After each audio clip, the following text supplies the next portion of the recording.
দেখো আমাদের প্রশ্নে এখানে কি বলে দিয়েছে, এখানে বলে দিয়েছে which least square number is divisible by 3, 4, 5, 6 and 8। অর্থাৎ এই সমস্ত সংখ্যা দিয়ে 3, 4, 5, 6, 8 দিয়ে কোন সবচেয়ে ছোট পূর্ণবর্গ সংখ্যা ভাগ করা যাবে সেটাই জানতে চেয়েছে।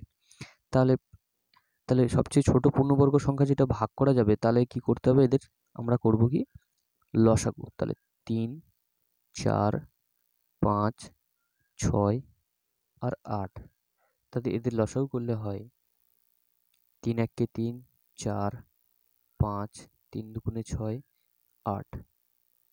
ঠিক আছে, 2, 2 দুগুণে 4, 5, 1, 4।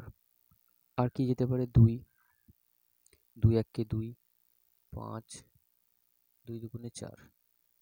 আর কি যেতে পারে, আর কিছু যাবে না। তাহলে আমরা পাচ্ছি কি, আমরা দেখতে পাচ্ছি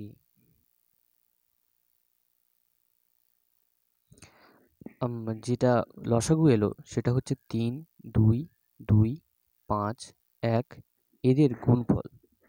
কিন্তু এটা একটা পূর্ণবর্গ সংখ্যা হবে না, কারণ যেহেতু পূর্ণবর্গ হতে গেলে জোড়ায় জোড়ায় গুণ থাকে। কিন্তু এখানে দেখো 2 দুবার আছে, কিন্তু বাকি 3 আর একবার নেই, 5 একবার নেই, 2 আর একবার নেই। সেই জন্যে এখানে এটা পূর্ণবর্গ হবে না। অর্থাৎ সংখ্যাটা 3, 2, 2, 5, 2 এটা একটা সংখ্যা যেটা কিনা পূর্ণবর্গ নয়। তাহলে পূর্ণবর্গ করতে গেলে আমাদের আরও কিছু গুণ করতে হবে। দেখো এটা আছে, এটা দুবার আছে, কিন্তু 3 আর নেই, তাহলে 3 আর একবার গুণ করব।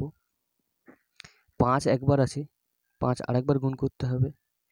2 একবার আছে, ওই জন্য 2 আর একবার গুণ করতে হবে। তাহলে আমাদের রেজাল্টটা হবে, সেটাই হবে অ্যান্সার। তাহলে গুণ করি, 3 দুগুণে 6, 6 দুগুণে 12, 5 বারং 60, 60 দুগুণে 120, 120 সঙ্গে 3 গুণ করলে 360, 360-এর সাথে 10 গুণ করলে 3600 হবে আমাদের অ্যান্সার। আশা করছি বোঝাতে পারলাম। Thank you.